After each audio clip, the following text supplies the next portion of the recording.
दोस्तों, मैं आपके लिए वीडियो बनाने में अपनी पूरी मेहनत और समय लगाता हूँ और जब मुझे आपका समर्थन नहीं मिलता, तो सच में दिल थोड़ी उदासी महसूस करता है। बस मेरी एक छोटी-सी गुजारिश है कि मुझे थोड़ी-सी मदद मिल जाए ताकि मैं आपके लिए और बेहतर सामग्री बना सकूँ। आपका समर्थन मेरे लिए बहुत मायने रखता है। क्या मुझे फेन वांगफू की कीमिया मास्टर स्क्रीनिंग में जाने और इस सुनहरे अवसर का लाभ उठाने दिया जाएगा? अगली सुबह शांगुआन फेक्सियोंग ने जुओफैन और शांगुआन किंगयान को लॉबी में बुलाया। उनके चेहरे पर एक खास चमक थी और आवाज में जोश भरा उत्साह।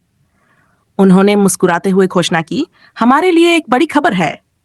जुओफैन कुछ पलों के लिए सोच में डूब गया, फिर हल्के से सिर हिलाया। खबर सुनने के बाद उसके मन में हलचल मच गई थी। आखिरकार, अगर शांगुआन परिवार के लोग फेयन पैलेस में कुछ बड़ा करने जा रहे हैं, तो यह उनका मौका हो सकता है। धीरे से, बिना किसी शक के, अपनी योजना को अंजाम देने का।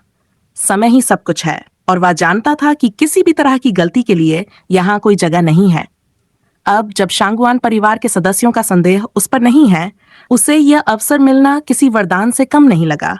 उसके चेहरे पर दृढ़ संकल्प उभरा। यह अवसर हमारे लिए अनमोल है, जुओफैन ने अपनी मुट्ठियां भींचते हुए कहा। उसकी आवाज में उत्साह झलक रहा था। शांगुआन परिवार के लिए कुछ बड़ा हासिल करने का और खुद को साबित करने का इससे बेहतर मौका नहीं हो सकता। यह हमारा आभार व्यक्त करने का समय है। शांगुआन फेक्सियोंग ने संतोष से सिर हिलाते हुए कहा, तुम जानते हो यह मौका कितना अनमोल है।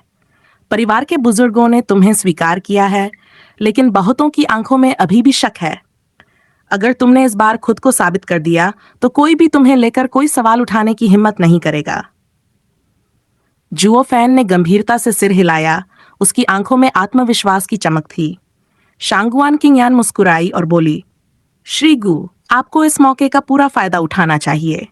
शांगुआन परिवार के प्रति आपकी वफादारी और काबिलियत को सभी देखेंगे, और जब वह दिन आएगा जब पूरा परिवार आपको स्वीकार करेगा, तब शायद आप अपने पुराने सपनों को भी पूरा कर पाएंगे। शायद आपकी पत्नी को वापस लाने का रास्ता यहीं से शुरू हो। तब जीजो में जो भी हुआ हो, शांगुआन परिवार आपके साथ खड़ा रहेगा।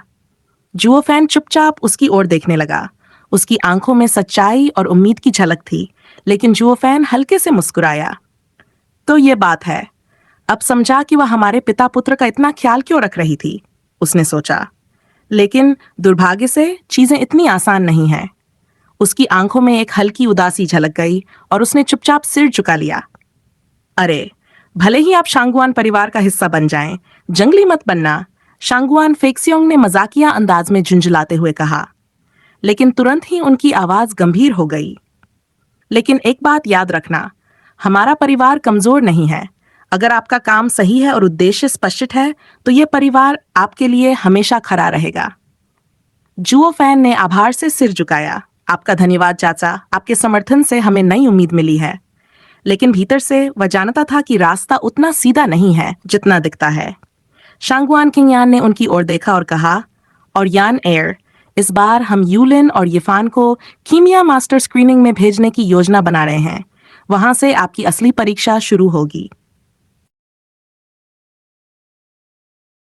शांगुआन फेक्सियोंग ने यूलिन की ओर गंभीरता से देखा और हल्के स्वर में कहा, यूलिन, तुम्हारे भीतर शांति और स्थिरता है, लेकिन ध्यान रखना, इस रास्ते पर अकेले चलना आसान नहीं है। तुम्हें दूसरों की मदद लेनी और उन्हें अपनी मदद करने देनी होगी। याद रखना, साथ चलने वाले ही मंजिल तक पहुंचते हैं। शांगुआन यूलिन ने पूरी दृढ़ता से सिर हिलाते हुए मुस्कुराकर कहा, जी पिताजी, मैं समझता हूं।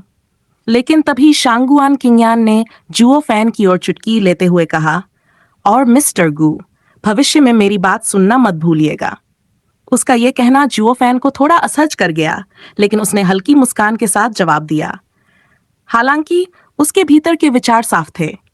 वह समझ चुका था कि शांगुआन फेक्सियोंग ने अपनी बेटी को केवल सहयोग के लिए नहीं, बल्कि उसकी हर गतिविधि पर नजर रखने के लिए तैनात किया है। कल जो प्रदर्शन हुआ, उसने शांगुआन परिवार को पूरी तरह से आश्वस्त नहीं किया। और यह सामान्य भी है, जुओफैन ने मन ही मन सोचा। आखिरकार यह मामला बहुत अहम है, कोई भी चूक नहीं होनी चाहिए। उसने शांति से शांगुआन फेक्सियोंग से विदा ली और पीछे हट गया। लेकिन भीतर ही भीतर वह अपनी योजनाओं को सावधानी से परखने में जुट गया। अगले कुछ दिन शांगवान युलिन और जुओ फैन ने एक साथ समय बिताया, लेकिन दोनों के अनुभव बिल्कुल अलग थे। शांगवान युलिन के लिए यह समय कठिन परिश्रम से भरा था। 3 अनुभवी दूतों की कड़ी निगरानी में वह दिन रात कीमिया के अभ्यास में जुटा रहा। उसकी हर गलती पर उसे डांट पड़ी, लेकिन उसने कभी हार नहीं मानी। परिवार की अपेक्षाओं का बोझ उसके कंधों पर था। दूसरी ओर चुओ फैन के लिए यह समय अपेक्षाकृत आसान और हल्का था। सबको पता था कि वह कीमिया में दक्ष है और उससे किसी नए कौशल की अपेक्षा नहीं थी। उसकी भूमिका केवल एक वैकल्पिक सदस्य की थी जो जरूरत पड़ने पर भरपाई कर सके। अपने नए माहौल में चुओ फैन ने खुद को थोड़ा स्वतंत्र महसूस किया।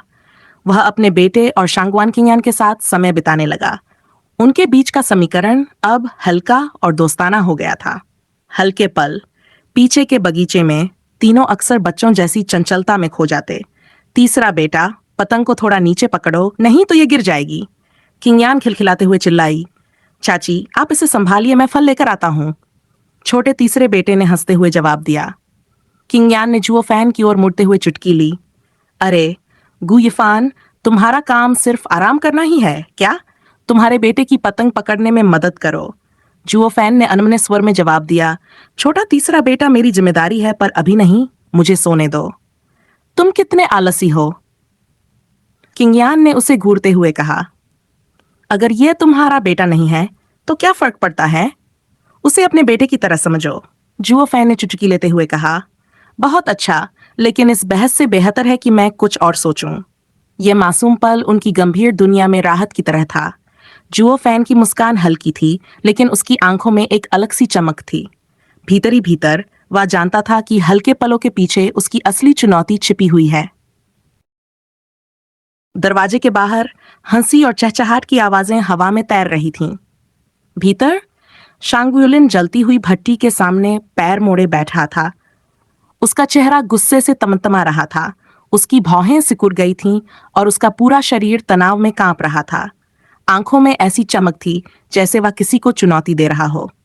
इस गुयफान को मैंने पहले ही चेतावनी दी थी कि मेरे चचेरे भाई से दूर रहे, और अब देखो कितना खुलेआम उसे चिढ़ा रहा है।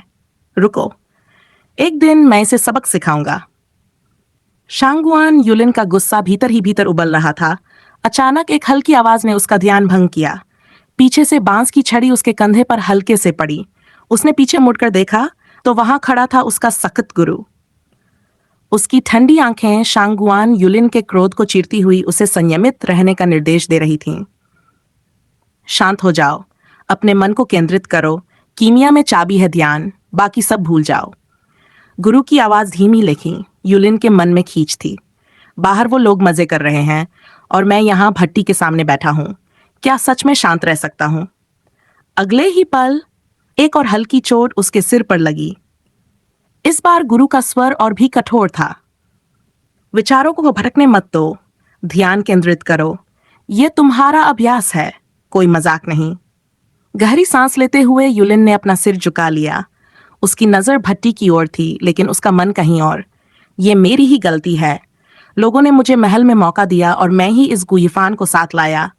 अब देखो, मैं यहाँ पसीने में तर हूं और वो बाहर मौज कर रहा है। 7 दिनों का संघर्ष। अगले 7 दिन शांगवान युलिन और जुओ फैन के लिए बिल्कुल अलग थे। शांगवान युलिन के लिए यह समय अत्यधिक अनुशासन और परिश्रम का था। दिन रात कीमिया की गहन शिक्षा के बीच हर गलती पर गुरु का डांटना और बार बार ध्यान केंद्रित करने की सलाह उसे झेलनी पड़ी। दूसरी ओर जुओ फैन का जीवन हल्का फुल्का और आरामदायक था।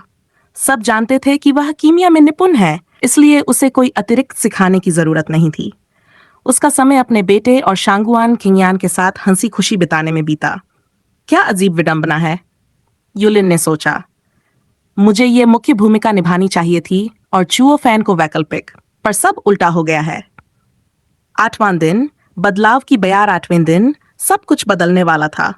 दोपहर में चुओ फैन और शांगुआन किंगयान बाजार से लौटे, लेकिन उनके चेहरे पर हमेशा की तरह हल्कापन नहीं था। उनकी आंखों में चिंता की लकीरें थीं।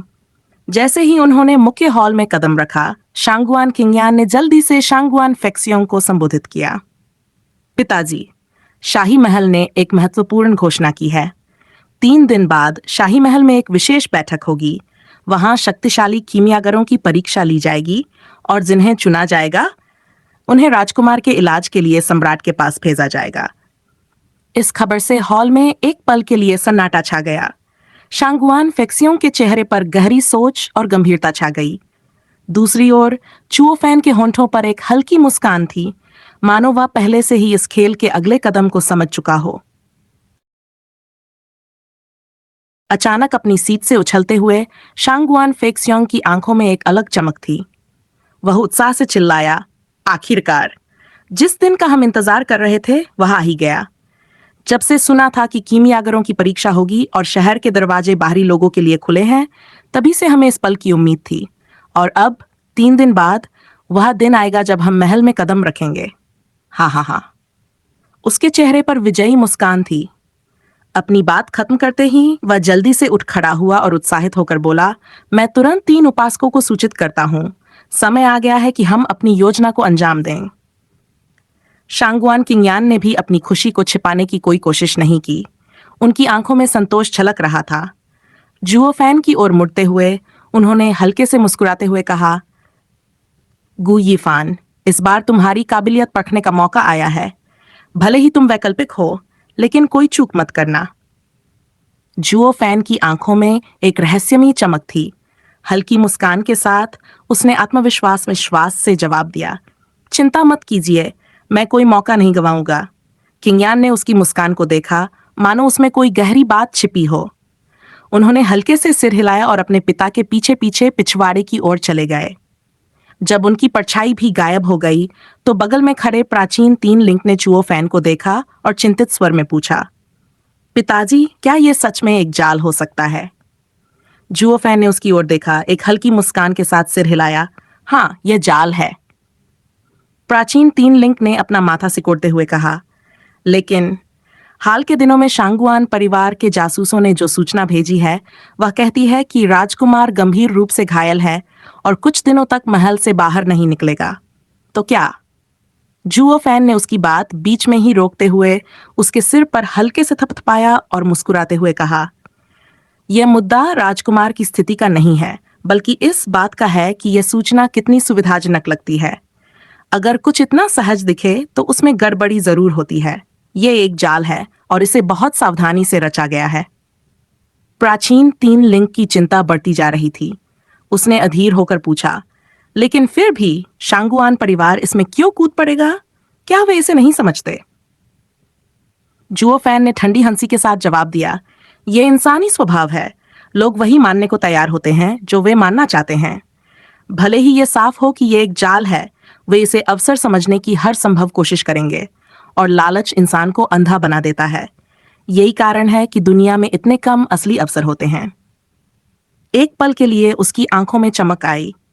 उसने उपहास भरे स्वर में कहा, हालांकि यह जाल कोई खास चतुराई से नहीं बनाया गया, लेकिन यह शांगुआन परिवार की मौजूदा मानसिकता से पूरी तरह मेल खाता है और यही इसकी असली चालाकी है। ऐसा लगता है कि महल में कोई बहुत चतुर व्यक्ति इस योजना के पीछे है। फिर एक गंभीर स्वर में उसने कहा, इस बार महल में कदम रखना आसान नहीं होगा। मुझे भी पूरी सतर्कता से आगे बढ़ना होगा। उसकी आंखों में आत्मविश्वास और एक गहरा रहस्य था, मानो वह पहले ही आने वाले खतरों को भांप चुका हो। सुबह का समय था, सूरज अभी तक पूरी तरह नहीं उगा था और मुर्गे की बांग भी सुनाई नहीं दी थी। लेकिन फेयुन महल के विशाल दरवाजे पर भीड़ पहले से ही उमड़ रही थी।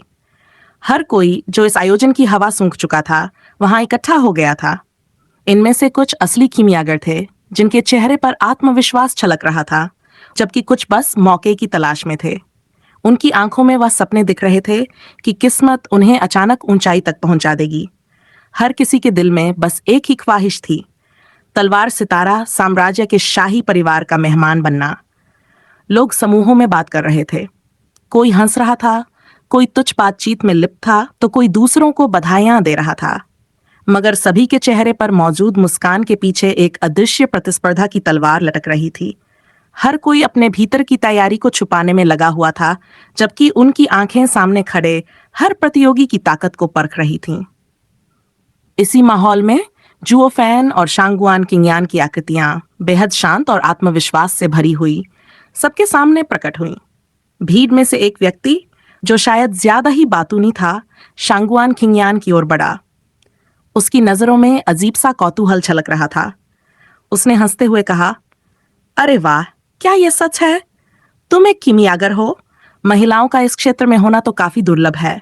सच कहूं तो मैं काफी प्रभावित हूं। शांगुआन खिंगयान ने उसकी ओर देखा और हल्की मुस्कान के साथ सिर हिलाया।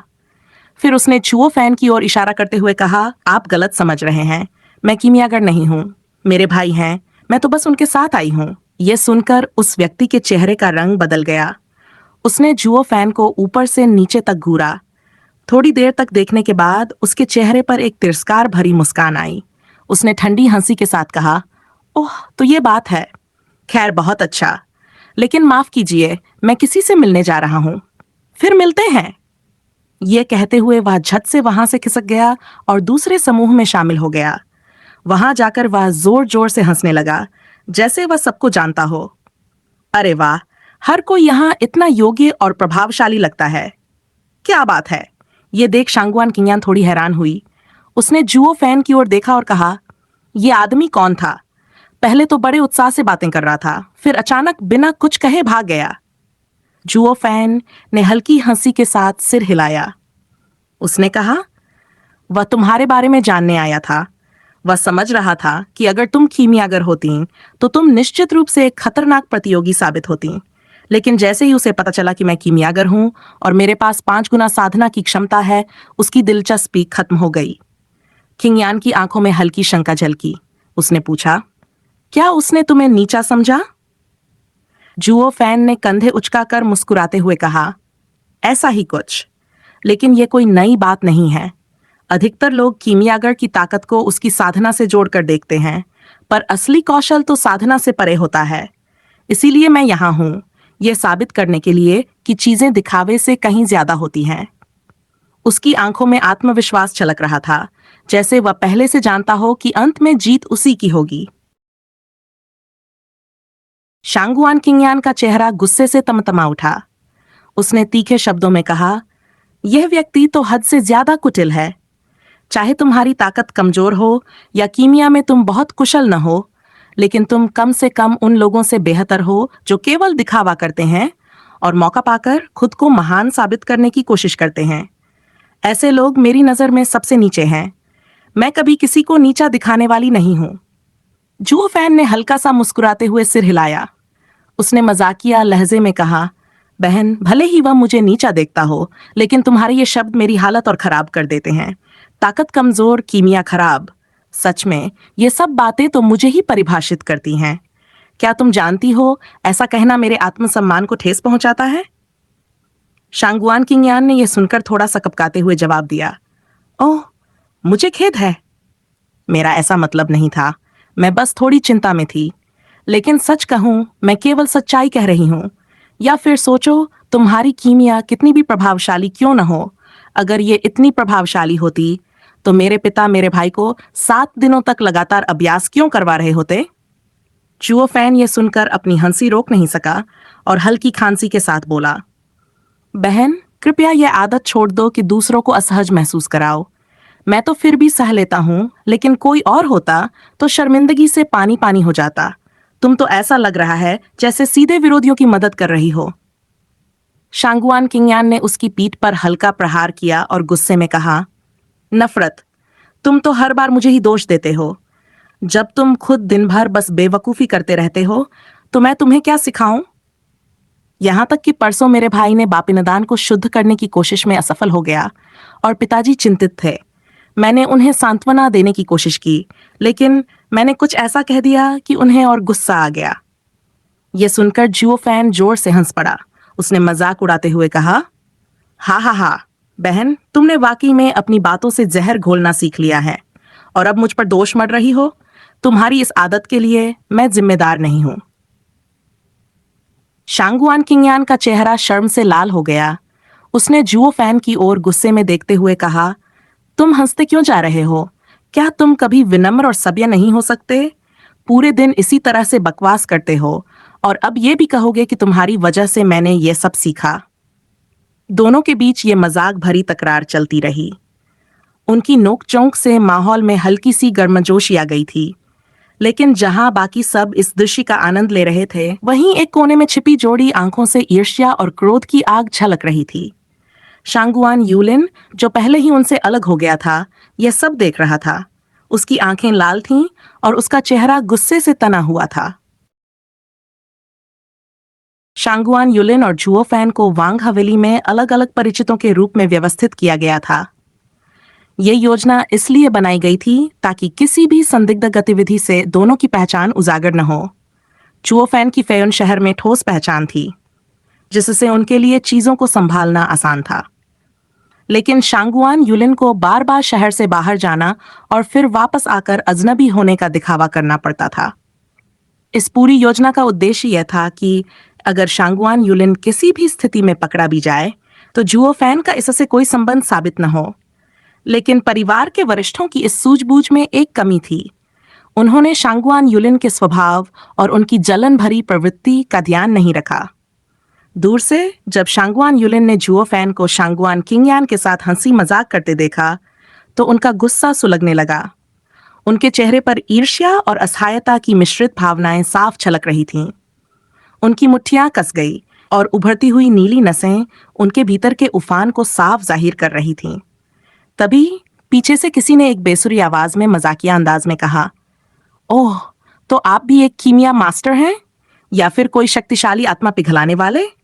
आपकी कीमिया तो निश्चित रूप से जुपिन स्तर की होगी, है ना? शांगुआन यूलिन, जो पहले से ही क्रोध में उबल रहे थे, अपनी भावनाओं को छिपाते हुए बोले, यहां से चले जाओ। लेकिन सवाल पूछने वाला व्यक्ति उनकी बात को अनसुना कर उनके और करीब आ गया। उसने उत्सुकता से पूछा, क्या कहा आपने? मैं सुन नहीं पाया। शांगुआन यूलिन ने उसकी ओर ठंडी गंभीर नजर से देखा और होंठों पर हल्की मुस्कान लाते हुए कहा, तुम्हें मेरे मास्टर के बारे में जानना है? यह आसान नहीं है। मेरा मास्टर अद्वितीय और रहस्यमय है। लेकिन चलो, मैं तुम्हें गुप्त रूप से बताता हूं। यहां नहीं, मेरे साथ आओ। ये कहते हुए शांगुआन यूलिन धीरे धीरे एक अंधेरे कोने में चला गया। उसके पीछे वह आदमी भी उत्सुकता और भरोसे से भरा हुआ दौड़ा। लेकिन जैसे ही वह कोने में पहुंचा, अचानक एक तेज झटका महसूस हुआ। उसकी आवाज दब गई और उसे खींचकर अंधेरे में ले जाया गया।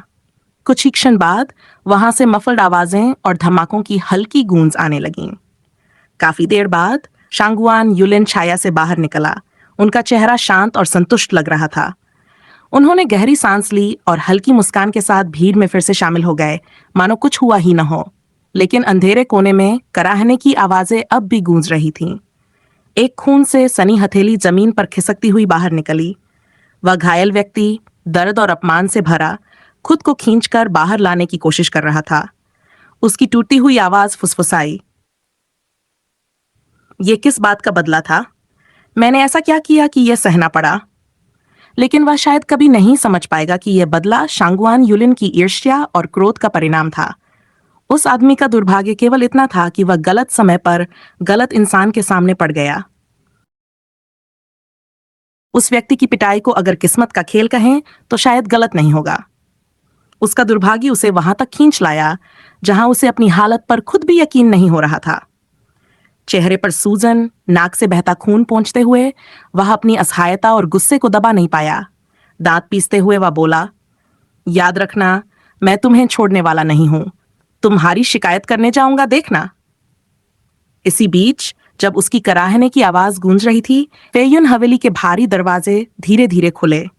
अंदर से एक आत्मा पिघलाने वाले राज्य के पहरेदार ने बाहर कदम रखा। उसने भीड़ की ओर मुट्ठी बांधते हुए गंभीरता से घोषणा की, कीमियागर भगवान, ये कृपया अंदर पधारें। ये कहते हुए वह मुड़ा और अंदर की ओर बढ़ गया। भीड़ में खड़े लोगों ने एक दूसरे को उत्सुकता से देखा और बिना किसी देरी के उसके पीछे चल दिए। हर किसी के चेहरे पर एक नई उम्मीद और उत्साह साफ झलक रहा था, मानो सफलता और शक्ति उनकी मुट्ठी में आने वाली हो।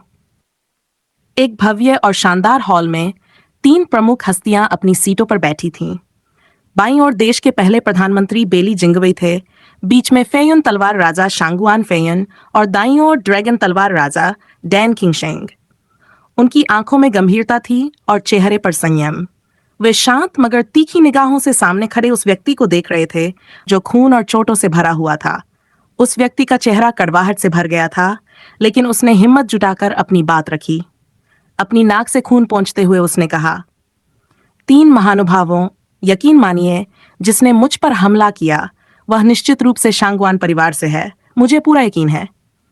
प्रधानमंत्री बेली जिंगवेई ने गहरी सांस लेते हुए कहा, वाह, जिस शांगवान परिवार में इतनी हिम्मत कि वे हमारे इलाके में आकर इतनी हाई प्रोफाइल हरकतें करें।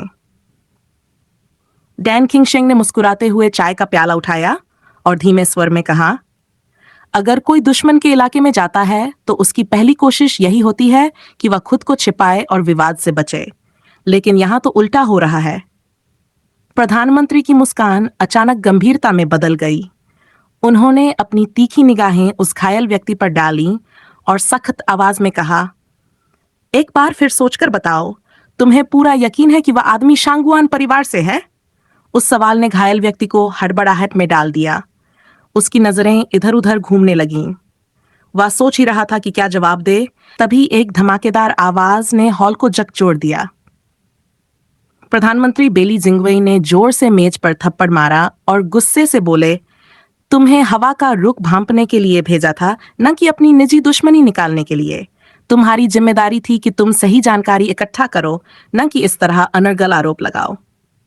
उनकी तीखी आवाज हॉल में गूंज रही थी।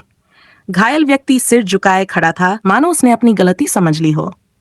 हॉल में पसरा तनाव इस बात का गवाह था कि यहां हर शब्द तौलकर बोला जाता था और झूठ या लापरवाही की कोई जगह नहीं थी।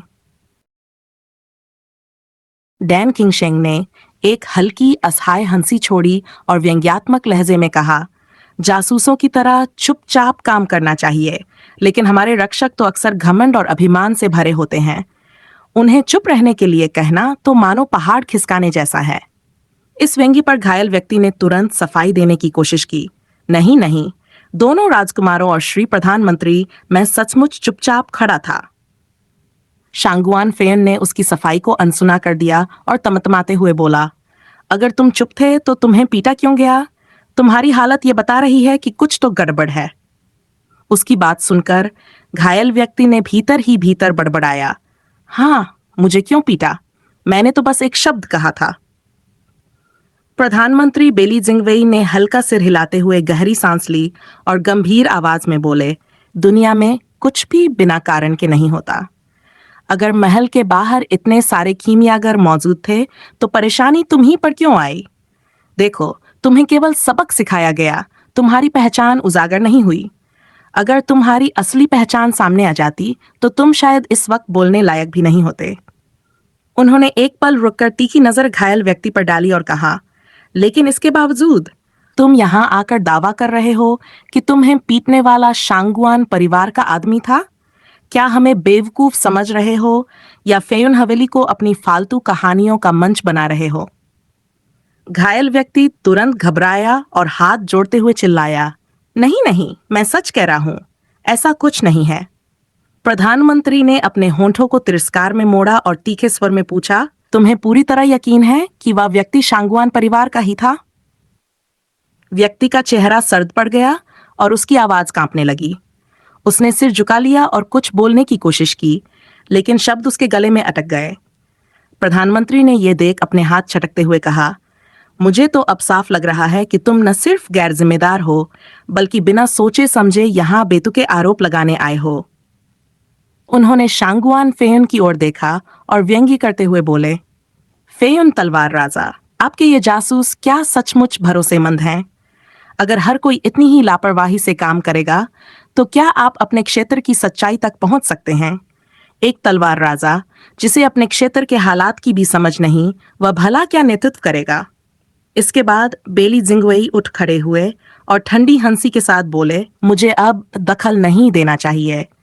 ये आपकी जिम्मेदारी है और मैं बाहरी व्यक्ति हूँ। डैन किंग सम्मेलन की शुरुआत पर मिलते हैं। वह शांत और सदे कदमों से बाहर चले गए, पीछे छोड़ गए एक तनावपूर्ण माहौल। हॉल में अब केवल शांगुआन फेन, डैन किंगशेंग और वह कांपता हुआ व्यक्ति रह गए। शांगुआन फेन की आंखें अब आग उगल रही थीं।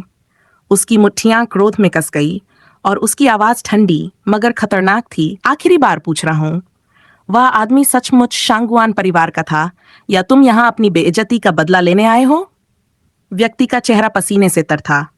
वह किसी तरह हकलाते हुए बोला, वांग भगवान, मुझे यकीन नहीं, पर वह व्यक्ति सामान्य नहीं था। उसमें कुछ तो असामान्य जरूर था। धमाक! शांगुआन फेयन ने मेज पर जोरदार प्रहार किया और कमरे में सन्नाटा छा गया। दोस्तों, मैं आपके लिए वीडियो बनाने में अपनी पूरी मेहनत और समय लगाता हूँ, और जब मुझे आपका समर्थन नहीं मिलता तो सच में दिल थोड़ी उदासी महसूस करता है। बस मेरी एक छोटी सी गुजारिश है कि मुझे थोड़ी सी मदद मिल जाए ताकि मैं आपके लिए और बेहतर सामग्री बना सकूं। आपका समर्थन मेरे लिए बहुत मायने रखता है। जासूस का चेहरा डर से पीला पड़ गया। उसकी आंखें असहायता से फड़क उठीं और वह बुरी तरह कांपता हुआ चिल्लाया। शांगुआन फेयन ने उसे इस हालत में देखा तो उसकी आंखों में गुस्से की लपटें सुलग उठीं। लेकिन अपने भावों को संभालते हुए उसने बस एक लंबी सांस ली और अपने हाथ की एक सधी हुई लहर से उसे जाने का संकेत दिया। अपनी भौहों को गहराई से सिकोड़ते हुए शांगुआन फेयन ने ठंडे स्वर में कहा, इन लड़कों ने कुछ ऐसा कर दिया जो न तो पूरा हुआ न ही सही दिशा में गया। सप्ताह के दिनों में दबंगई दिखाना ठीक है, लेकिन जब असल समय आता है तो ये सब कुछ बिगाड़ देते हैं। बेली जिंगवई के सामने मेरी छवि को धूमिल करना, यह सच में शर्मनाक है। डैन किंगशेंग ने यह सुन हल्की मुस्कान के साथ उसके कंधे पर हाथ रखा और कहा, भाई फेन, इतना क्रोधित मत हो। बेली जिंगवेई कोई साधारण व्यक्ति नहीं है। उसे प्रभावित करना आसान नहीं है। यह उनकी चालाकी है और हमें इसे संभालने की समझदारी दिखानी होगी। शांगुआन फेन ने अधीरता से हाथ छटकते हुए राहत की सांस ली, लेकिन उसकी आवाज में गुस्सा अब भी साफ था। कौन कह रहा है कि हम उसे मूर्ख बना सकते हैं? लेकिन ये मेरे लोग, जिन्हें मैंने खुद तैयार किया था, अब मुझे ही धोखा देकर मेरा मजाक बना रहे हैं। डैन किंगशेंग ने मुस्कुराते हुए कहा, तो आप मानते हैं कि ये लोग आपसे हद से ज्यादा छूट ले रहे हैं? शायद उन्होंने 100 मील अक्षांश और देशांतर के सामने आपकी स्थिति को पहले ही कमजोर कर दिया है। शांगुआन फेयन ने डैन किंगशेंग की ओर संदेह से देखा, लेकिन इससे पहले कि वह कुछ कहता, डैन ने एक गहरी हंसी छोड़ी और कहा, आपके लोग इतने साहसी हो गए हैं कि आपके नाम का उपयोग निजी रंजिश निकालने के लिए कर रहे हैं। इसका मतलब साफ है कि आपके अनुशासन में डील है। वैसे इसे और समझने की जरूरत नहीं है, यह आपकी प्रतिष्ठा का ही परिणाम है। डैन किंगशेंग ने एक पल रुककर उसकी तरफ झुकते हुए कहा, और हाँ, सुना है कि आपके वाइन सेलर में बहुत अच्छी वाइन है। क्या मैं कुछ ले लूं? चिंता मत कीजिए, मैं खुद सेवा कर लूंगा। ये कहकर डैन किंगशेंग ने शांगुआन फेयन की ओर एक मुस्कान फेंकी और जल्दी से बाहर निकल गया, लेकिन उसकी छेड़खानी भरी हंसी कमरे में गूंजती रही। शांगुआन फेयन की भौहें गुस्से से कस गई। उसने दांत भींचकर कहा, हद हो गई।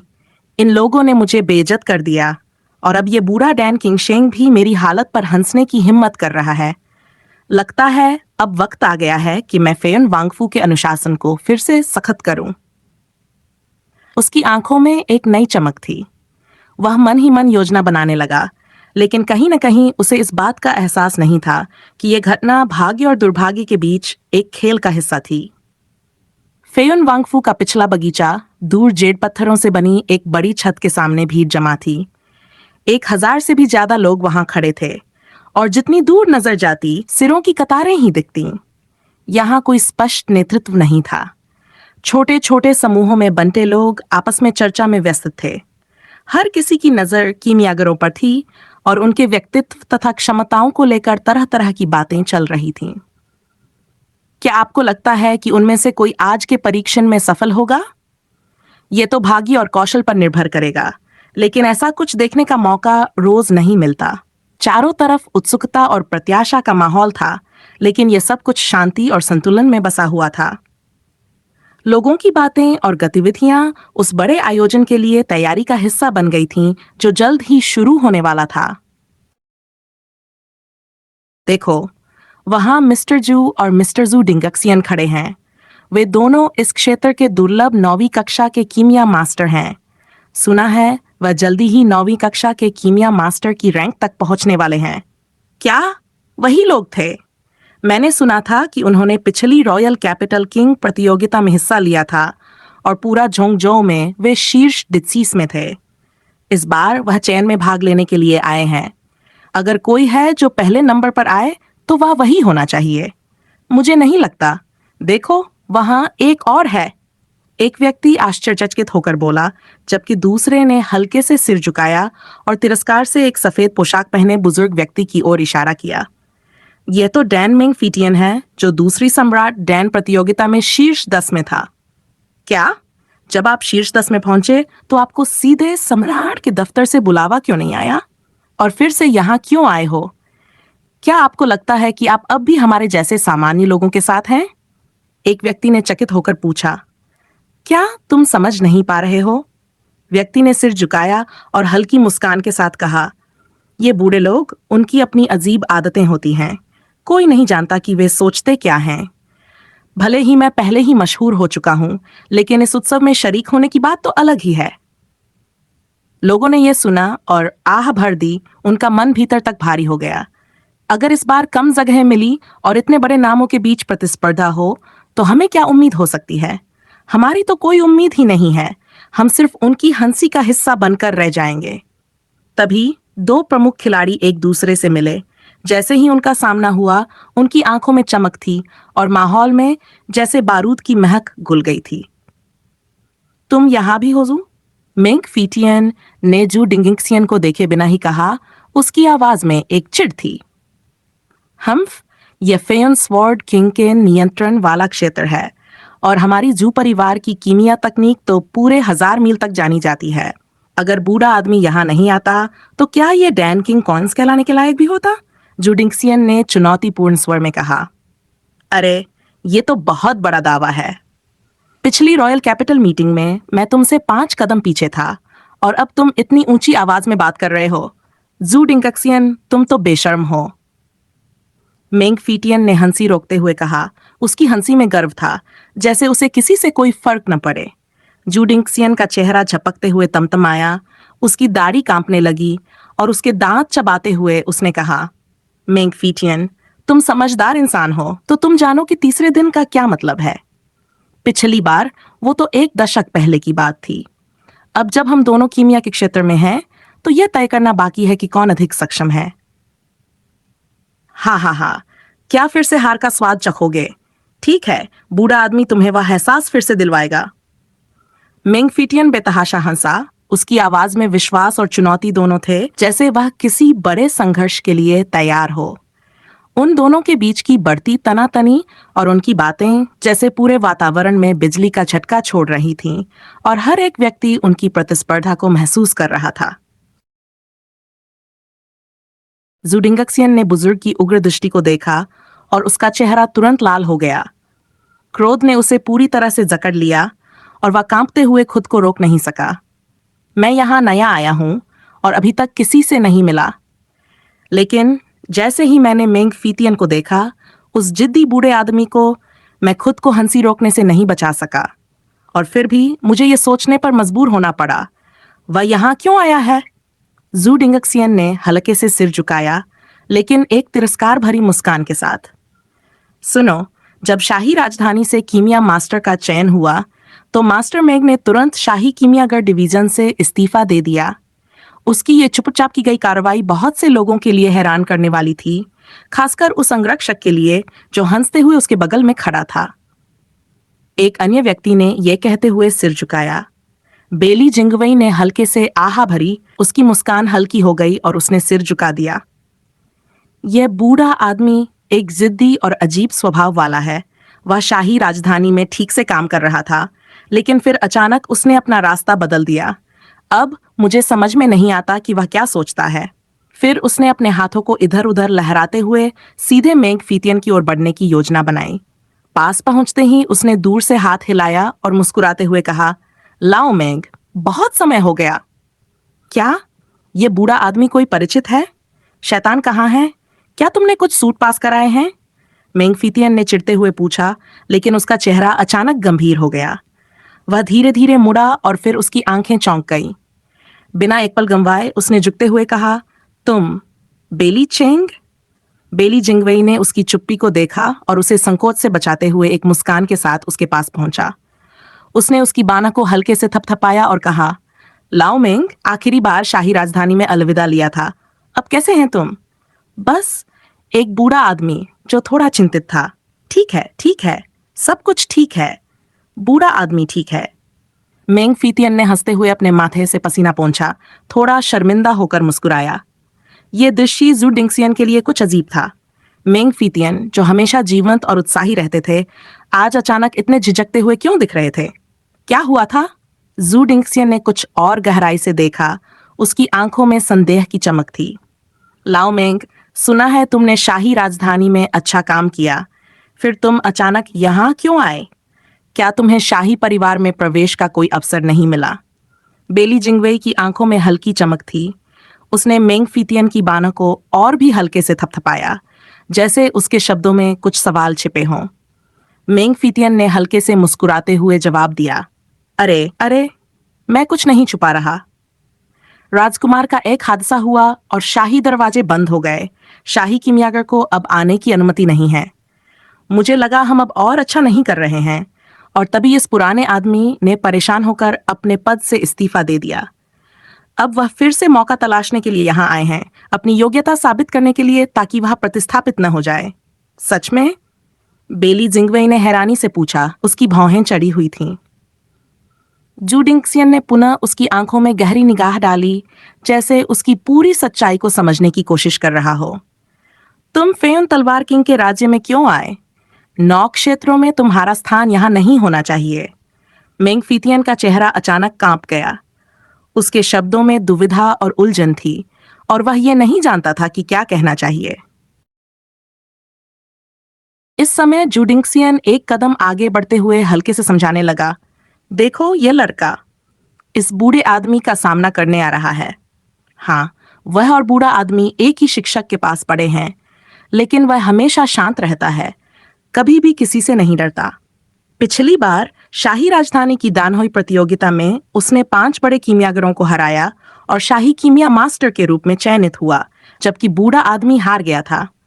बूढ़ा आदमी इस बार बहुत इच्छा शक्ति से भाग लेने आया है, एक दुर्लभ अवसर है। लेकिन इस बार क्या वह बूढ़े आदमी को हरा पाएगा? ये इतना आसान नहीं है। बस मजाक कर रहा हूं। हाँ, इस बार भी बूढ़ा आदमी ही जीतेगा। मेंग फीतियन ने यह कहते हुए असंतुष्ट रूप से सिर हिलाया, और उसकी नथुने से गर्म हवा की 2 धाराएं निकली, हल्की हंसी के साथ। अब बेली जिंगवेई को सब कुछ समझ आ गया था। ये तो साफ था कि ये दोनों पुराने प्रतिद्वंद्वी एक दूसरे से प्रतिस्पर्धा करने आए थे, और ये भी स्पष्ट था कि मेंग फीतियन ने सम्राट के आठ के आधिकारिक पद से इस्तीफा दिया, जिससे उनकी प्रतिद्वंद्विता की गंभीरता और बढ़ गई थी। अब वह जू डिंगसियन के कंधे पर हाथ रखते हुए उसकी पीठ थपथपाई और प्रोत्साहन देते हुए बोला, देखो, मेंग लाओ का भाई है, और वह कीमिया में मेंग लाओ से केवल 5 कदम पीछे है। लगता है उसके शिक्षक भी दान दाओ के मास्टर थे। यद्यपि शाही राजधानी डैन में कुछ पछतावा हो सकता है, इस बार वह कुछ अलग करेगा। मुझे उम्मीद है कि आप दोनों साम्राज्य के लिए साथ मिलकर काम करेंगे, तब मैं सच्ची संतुष्टि महसूस करूंगा। हा हा। संतुष्ट मुस्कान के साथ बेली जिंगवेई मुड़ा और चला गया, और उसकी आत्मविश्वास से भरी उपस्थिति ने जू डिंगसियन को कुछ देर तक चुपचाप खड़ा कर दिया। उसके बाद उसने चौंकते हुए मेंग फीतियन को देखा और पूछा, यह क्या है? यह युवक कौन है? चुप रहो, मेंग फीतियन ने गंभीरता से उसे रोकते हुए कहा। जब तुम सम्राट के पास जाओगे तब तुम्हें सब कुछ पता चलेगा। फिर उसने अपने हाथ से एक इशारा किया और कहा, यह बड़ा आदमी है। वह अपनी पहचान अब नहीं उजागर करना चाहता। यह हम जैसे साधारण लोगों के लिए समझना मुश्किल है, और उसे तुमसे कुछ भी नहीं कहने देना चाहता। जू डिंगसियन ने हंसी रोकते हुए कहा, बड़ा आदमी? क्या तुम साम्राज्य का कोई बड़ा रहस्य जानते हो? क्या वह शाही कीमियागर नहीं हो सकता? अगर इस बार बूढ़ा आदमी तुमसे हार गया तो उसका नाम इतिहास में दर्ज होगा। अरे अरे, ये तो बंदर वर्ष का साल है, मेंग फीतियन हंसी में कहता है। उसकी मुस्कान में हल्की मस्ती थी। साथ ही बेली जिंगवेई मंच पर चढ़ते हुए, अपने कद और उपस्थिति से भीड़ में एक अलग ही आकर्षण छोड़ते हुए, नजदीक आते हुए उसने धीरे से अपने हाथ लहराए और भीड़ को शांत किया। फिर उसने एक शानदार मुस्कान के साथ कहा, जो भी कीमियागर झोंगजो से यहाँ आए हैं, हम राजकुमार और साम्राज्य के लिए आभारी हैं। आज से फेयुन पैलेस में कीमियागर का चयन किया जाएगा, और इसके नियम भी बदमाश द्वारा निर्धारित किए जाएंगे। जैसे ही उसने शब्दों का उच्चारण किया, भीड़ में हलचल मच गई। लोग पलकें झपकाते हुए उसकी ओर देख रहे थे और उनकी आंखों में दुविधा और आश्चर्य था। ये देखकर कि बेली जिंगवेई ने सभी का ध्यान खींच लिया था, कुछ लोग अनायास ही सवाल करने लगे। यह बच्चा कौन है? क्या डैन किंग सम्मेलन इतना भव्य नहीं होना चाहिए? आखिरकार ये दिग्गजों द्वारा आयोजित किया जाना चाहिए, तो एक युवा को इतनी जल्दी क्यों भेजा जा रहा है? फेयन जियानवांग में इसे कैसे भेजा जा सकता है? बेली जिंगवेई ने उनके सवालों का ध्यान से जवाब देते हुए एक धैर्यपूर्ण लेकिन दृढ़ आवाज में कहा, इस बार डैन किंग सम्मेलन में कुल 3 महत्वपूर्ण खेल होंगे। शाही राजधानी से 10 सर्वश्रेष्ठ कीमियागरों का चयन किया जाएगा और क्राउन प्रिंस को ठीक करने के लिए हम इसे आयोजित करेंगे। ये प्रारंभिक परीक्षण और पुनः परीक्षाएं मेरे द्वारा ही आयोजित की जाएंगी, लेकिन अंतिम परीक्षा का आयोजन तलवार राजा स्वयं करेंगे। ये परीक्षण निश्चित रूप से चयन की प्रक्रिया को सही ढंग से परखने के लिए है, और जो लोग अंतिम परीक्षण में भाग नहीं ले पाएंगे वे तलवार राजा से मिलने के योग्य नहीं हैं। बेली जिंगवेई के शब्दों ने सबको चौंका दिया। उन्होंने न केवल डैन किंग सम्मेलन को एक विशेष आयोजन बताया, बल्कि यह भी साफ कर दिया कि अंतिम परीक्षा में भाग लेने के लिए उच्चतम स्तर की योग्यता चाहिए। अगर कोई इस अंतिम परीक्षा में नहीं पहुंचता तो इसका मतलब था कि वे उस प्रतिष्ठान के योग्य नहीं थे। ये एक तरह से अपनी वास्तविक कीमत को साबित करने का मौका था। अब लोगों में हलचल और उत्साह बढ़ने लगा। कई लोग जो आदर्शवादी थे और जिन्होंने अपने आप को सर्वोच्च साबित करने के सपने देखे थे, वे अब और भी जोश से भर गए थे। बेली जिंगवेई की आंखों में एक चमक आई और उसने संतुष्टि से सिर हिलाया। फिर उसने अपने चारों ओर खड़े पहरेदारों को इशारा किया और कहा, अब इन्हें बाहर निकालो। ये सुनकर कई लोग हैरान रह गए। कुछ कीमियागर जो पहले उत्साहित थे, अब चौंकते हुए पूछने लगे, क्या हमें बाहर क्यों निकाला जा रहा है? क्या हमारा चयन खत्म हो गया? बेली जिंगवेई ने एक हल्की मुस्कान के साथ कहा, मुझे खेद है, आपको बाहर निकाल दिया गया है। उसकी आवाज में न तो कोई सख्ती थी और न ही कोई नरमी, बस एक निश्चित ठंडक थी, जैसे उसने यह फैसला पहले ही कर लिया हो। अब बाहर खींचे गए लोग चिल्लाते हुए विरोध करने लगे, ये कैसे संभव है? हम तो अभी तक शिपिन के चुनाव से भी नहीं गुजर चुके हैं, हमें क्यों बाहर किया गया? बेली जिंगवेई ने गंभीरता से जवाब दिया, कीमिया सबसे शांति से भरा हुआ जान है। यदि आप अपनी भावनाओं को नियंत्रित नहीं कर सकते तो क्या आप एक महान कीमियागर बन सकते हैं? क्या आप समझते हैं कि उच्च श्रेणी की औषधियां और प्राकृतिक खजाने सिर्फ आपकी दीवानगी को शांत करने के लिए नहीं होते? आप सब इस परीक्षा में शामिल नहीं हो सकते, और इसका मतलब यह है कि आप अपनी योग्यता से वंचित हैं। यह सुनते ही बाहर खींचे गए लोग गुस्से में बड़बड़ाने लगे, तुमने हमारे साथ ऐसा क्यों किया? तुम कौन होते हो यह तय करने वाले कि हम योग्य हैं या नहीं? हमें क्या करना है? जब तक हम शाही महल में रहेंगे, हम यहाँ नहीं हैं तो कहाँ हैं? उनकी आवाजें अब गुस्से से भरी हुई थीं, लेकिन बेली जिंगवेई ने उनकी ओर बिना देखे बस अपने पहरेदारों को इशारा किया और वे उन्हें बाहर ले जाने लगे। इस बीच बेली जिंगवेई का चेहरा गंभीर था, लेकिन उसकी मुस्कान में एक गहरी रणनीति छिपी हुई थी। एक जोरदार गर्जना की आवाज आई, लेकिन बेली जिंगवेई ने अपनी आंखों में केवल अनंत सुंदरता के साथ अरिगता से एक हंसी के साथ अपना सिर हिलाया। उसकी मुस्कान में एक ठंडक थी, जैसे वह किसी गहरे रहस्य को जानता हो और वह इसे पूरी तरह से नियंत्रित करता था। जब सभी ने यह देखा तो वे फिर से फुसफुसाए। उन्होंने कभी नहीं सोचा था कि फेयन राजा के महल में आयोजित डैन किंग सम्मेलन इतना कठोर और परिष्कृत होगा, जहां केवल महान कीमियागरों की ही जगह होगी। यहाँ कीमिया के हर पहलू पर कड़ी निगरानी रखी जाती है। वाह, यह पहली बार है कि मैंने इस तरह का डैन किंग सम्मेलन देखा है। यह तो वाकई बहुत सख्त है।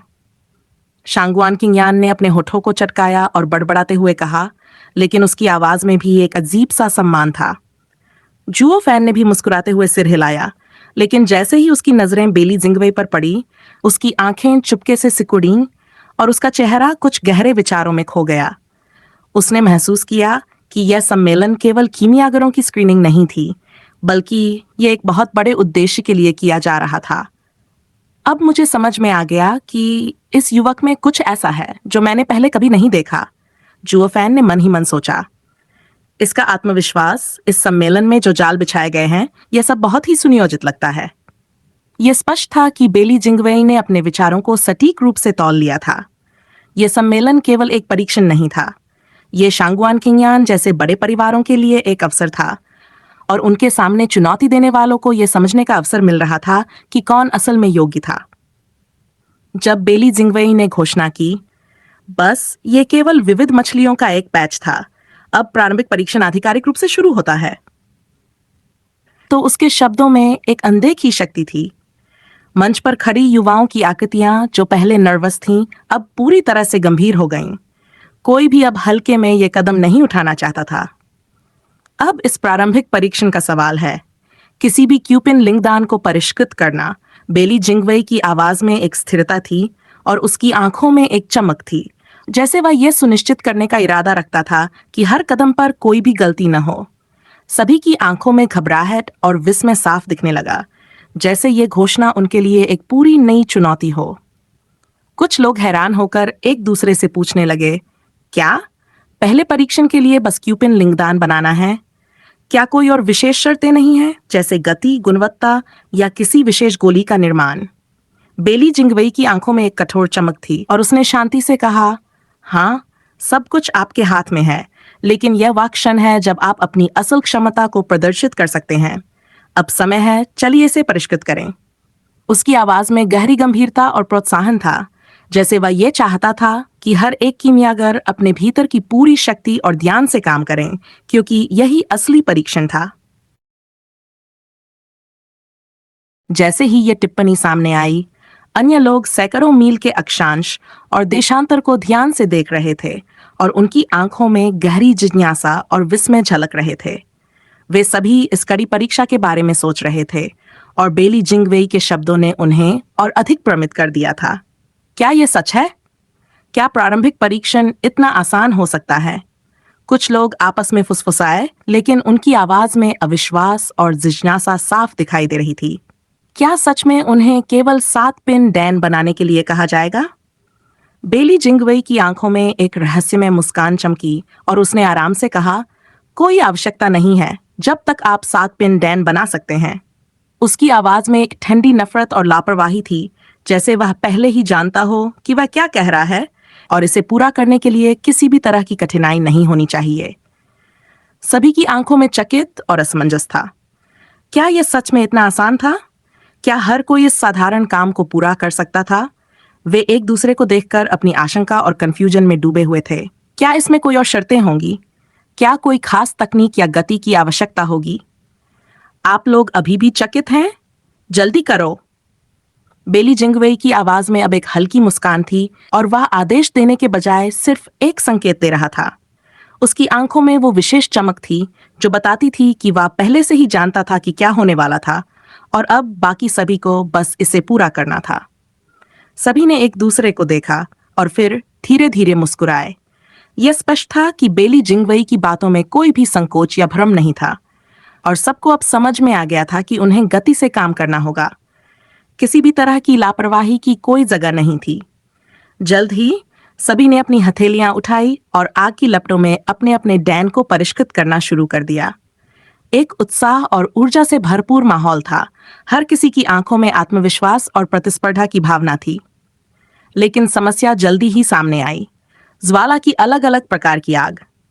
कुछ कीमियागरों के पास स्वर्ग और पृथ्वी की आत्मा की आग थी, कुछ के पास जानवरों की आग थी और कुछ केवल युवानली की आग का उपयोग कर रहे थे।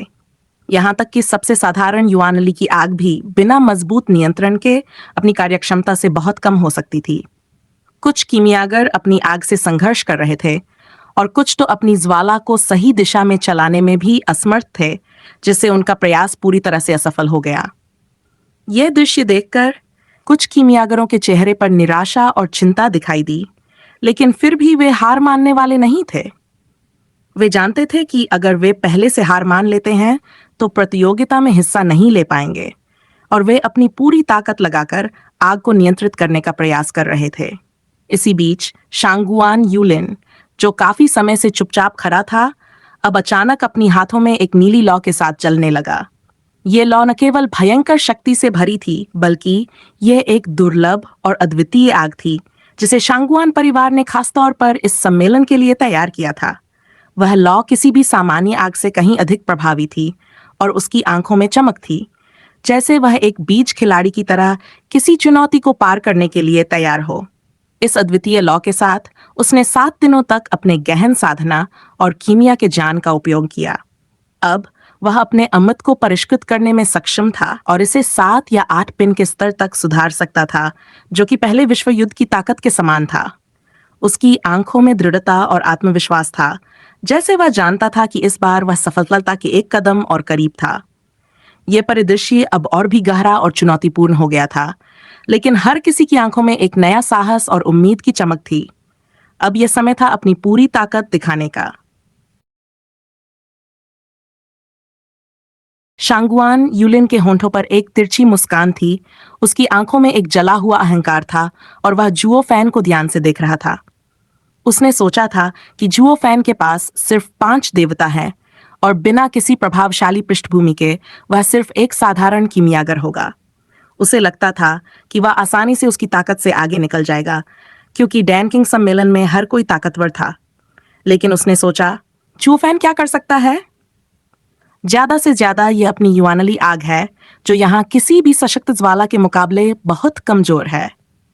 उसने ये सोचा और फिर अपनी आंखों में एक हल्की तिरस्कार की झलक दिखाई, जैसे ही वह जुओ फैन को शर्मिंदा होते हुए देखना चाहता था। लेकिन जब उसकी नजरें जुओ फैन पर पड़ी, तो उसकी आंखें फैल गईं और वह एक पल के लिए अवाक रह गया, क्योंकि सामने वाले के हाथ में जलती लपटें थी, जो न केवल तीव्र थी, बल्कि एक अद्वितीय लाल रंग में फड़फड़ा रही थी और यह बिना किसी प्रभाव के पूरी तरह से जल रही थी। जुओ फैन के चेहरे पर शांति थी, जैसे वह पूरी स्थिति से अजनबी हो, जैसे वह किसी अन्य दुनिया में हो। उसकी आंखें शांत और स्वाभाविक थीं और उसके आसपास के लोग न सिर्फ आश्चर्यचकित थे, बल्कि पूरी तरह से हैरान थे। शांगुआन यूलिन का दिल गहरी धड़कन में डूब गया। ये तो प्राचीन लौ है, ये क्या है? उसने आश्चर्य से धीरे से कहा, जैसे वह पूरी तरह से हड़बड़ाया हुआ हो। क्या हो रहा है?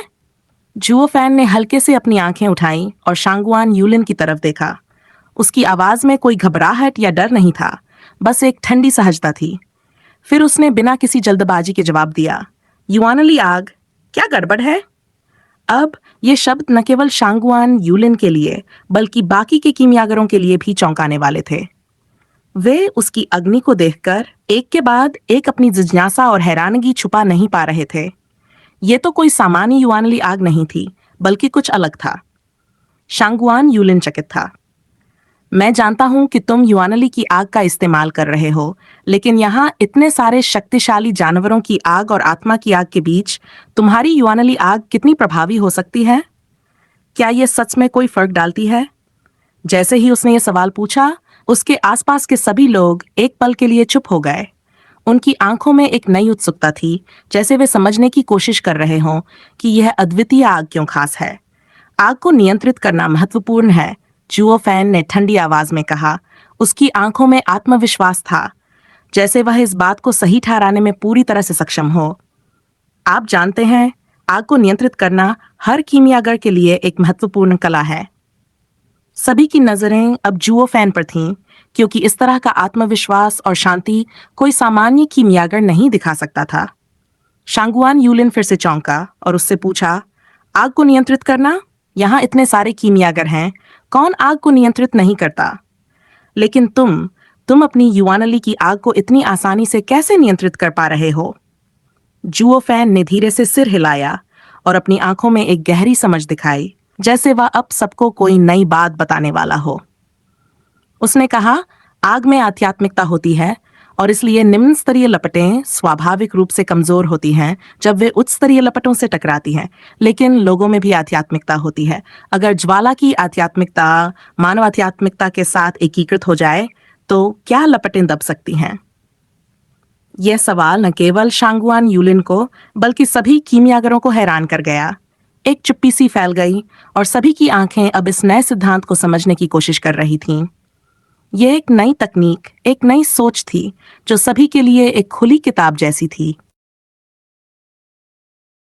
अचानक चारों ओर एक सन्नाटा छा गया। सभी ने जियोफैन को विस्मय और अविश्वास से देखा। वे इस सिद्धांत के बारे में कभी नहीं सोच पाए थे। आग आग है और लोग लोग हैं। ये दो अलग अलग चीजें हैं। आखिर वे एक दूसरे से कैसे मिल सकती हैं?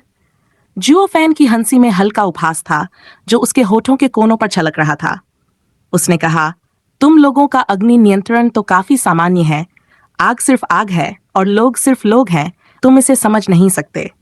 मैं अलग हूं क्योंकि मैंने आग और आग की एकता को महसूस किया है। मेरी लौ मेरे शरीर का हिस्सा बन गई है, जैसे मेरी भुजा हो। जहां भी चाहूं उसे फैला सकता हूं। उच्चतम लपटों का दबाव मुझे नहीं रोक सकता क्योंकि मेरी मौलिक आग डरने से परे है।